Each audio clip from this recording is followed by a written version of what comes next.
Tiny Fingers is in trouble, and it's not getting better. I'm sorry, Mom. Today's elections in New York, New Jersey, and Virginia, as well as Prop 50 in California, will confirm what we've all expected. Trump is failing in every way you can fail. Trump 24 is a modern-day Sisyphus, pushing lies up the hill, only to have them crush him again and again. So what happened? Well, first the numbers. There's a real mixed bag here as far as ideologies go, where you've got, moderate candidate in Virginia, and you've got a Democratic socialist in New York City. I guess the question is, how can they both be seen as bellwethers? I mean, the common denominator here is Donald Trump, and Democrats are on the precipice of delivering a huge blow to Donald Trump in his second term. What are we talking about here? Well, why don't we just look? Democrats lead all the key races. You go to New Jersey governor. That's really the only close one. Mikey Sherrill, the Democrat, up by 6 points. Abigail Spanberger in Virginia, up by 10. Zohran Mamdani, up by 16 points in New York City. The bottom line is this. Yes, there are ideological differences between the Democrats, but the key common component is they are all going after Donald Trump. And all the Democrats lead, from New Jersey to Virginia to New York City, they all lead the Republican and independent opponents. How much is he impacting the cases? Never mind that they want to beat him in their minds. It's sort of like, hey, this is to show you that we can beat you. But how much is he affecting these? I mean, look, Donald Trump is a huge drag in all of these races. Look at his net popularity ratings. In New Jersey, he's 11 points underwater. Virginia, 14 points underwater. Not much of a big surprise in New York. He's 35 points underwater. And I will note nationally in my aggregate polls, he's about 13 points underwater. In our CNN poll, he's way below that, which looks a lot like New Jersey, a lot like Virginia. So these races, in my mind, could be huge bellwethers going into next year to understanding how Donald Trump is impacting these races. He is a huge drag in across the board, New Jersey, Virginia, and New York City. Do these races tell us anything about the midterm as to what happens here and what might happen in the midterm? Yeah, okay. So, I was mentioning, of course, Donald Trump being a huge drag, right? He's at his second term lows, not just in our CNN poll, but across the different polls that we were looking at this weekend. And why is it that these races are so important? Well, go back through history, jump in that DeLorean. Look at what has happened when Democrats sweep New York City, New Jersey, and Virginia governor. They won the U.S. House the next year 5 out of 5 times in the last 90 years. You go all the way back to the FDR administration. So the bottom line is this.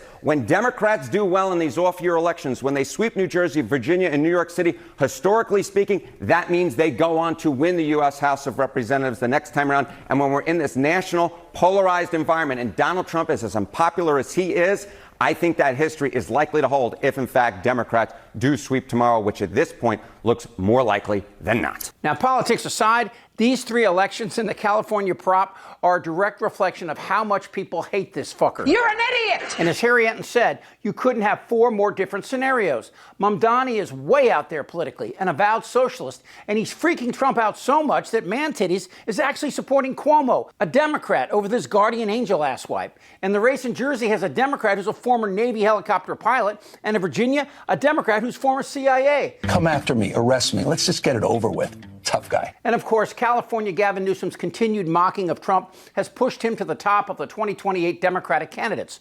4 different ideologies with a common theme. They're all burying Trump. That is crazy! Look, someday people will write about the many levels of corruption and the lies and the damage Trump has done to our nation. But first, we need to end it. And if these elections go as advertised, it will be a tremendous first step.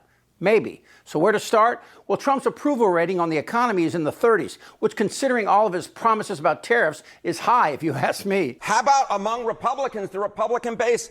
This was a shocker to me. 64% of Republicans believe that tariffs will, in fact, cause prices to go up. We've been talking about inflation for a long time, just how high prices have gone. When you put a tariff on a product, it is not that the other country gets taxed per se. It's that the cost gets pushed on to the consumer here in the United States. That's how it works. That is the economics of it. When people ask, what's the math? They say, oh, we're getting taxed. How are we getting taxed? I don't understand. It means that you're going to walk into Walmart, you're going to look at the product, and the price tag for the product that you want is going to cost more, not less. You got to wonder who, against the advice of every leading economist, who told Trump tariffs were a good idea. Because I've never heard one person who didn't have Trump's cock in his mouth say it was. And meanwhile, Trump continues to lie about the economy. Just like eggs. When I first took over, eggs were double, triple, quadruple what they were. This was because of Biden. Well, the numbers are proving otherwise. The economy is in trouble, so they just lie. Remember Trump talking about the price of eggs during the 2024 campaign? Well, the price of eggs came down in Biden's last 3 months. But since Trump, they're up 10% at $5 a dozen, up 20% since 2023. But again, Trump and his bootlickers just make shit up. Right? People are talking about groceries, they're talking about gas. Well, guess what? 9 months later, people are still talking about groceries. They're still talking about gas. They're not talking about gas. Gas is at a 4-year low. It depends on what part of the country you're in. But Yeah, they're in talking California, about it's really high, but everywhere else. But they are also talking about eggs. They are talking about are the low. cost. Eggs are not low. Eggs are low. Have you been to a grocery store around here? As Eggs are Rolex, low. probably. I mean, eggs are not low. I'm going to fact check you after the show, and you're going to be surprised. $8.99 for eggs False. is not low. Trump's tariffs are like an aircraft carrier. The effects are slow but hard to stop once in motion. Every economist sees inflation coming, and that's why the Fed has been reluctant to lower rates. Every U.S. car uses foreign parts. Walmart's laying off people because they get 80% of their shit from China. So yes, the economy is going to get worse, and this is the key. Not for the billionaire tech bros, but for the rest of America. A recent CNBC report found that the top 1% of Americans have $51 trillion. And in this new budget, they'll pay less in taxes than you. Now that's fucked up. So how big is 51 trillion? Well, a trillion is 1,000 billion and a million million. If we tax these billionaires at 20% about what you pay, we could provide health care for every middle and lower class person in America and still have enough for 5 jets and an aircraft carrier. But it's not just the economy. Trump's attack on immigrants and his use of troops against citizens not only violates posse comitatus, but it's fucked up on a level never seen before by anyone in this country. And the lies are consequential.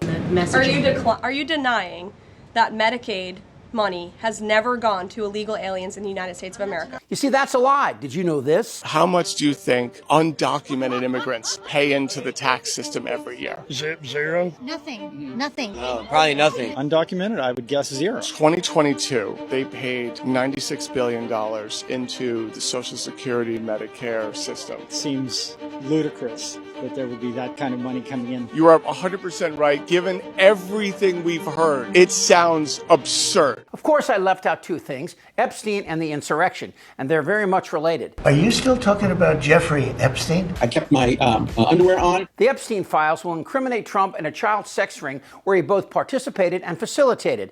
In 2021, as part of Ghislaine Maxwell's trial, it was revealed that Donald Trump lied about riding on Epstein's plane. He actually flew on it 7 times. Johnson alleged that Trump raped her at a party inside Epstein's New York home. How do you know, Chip? Well, for starters, listen to what Trump has said and where are those files?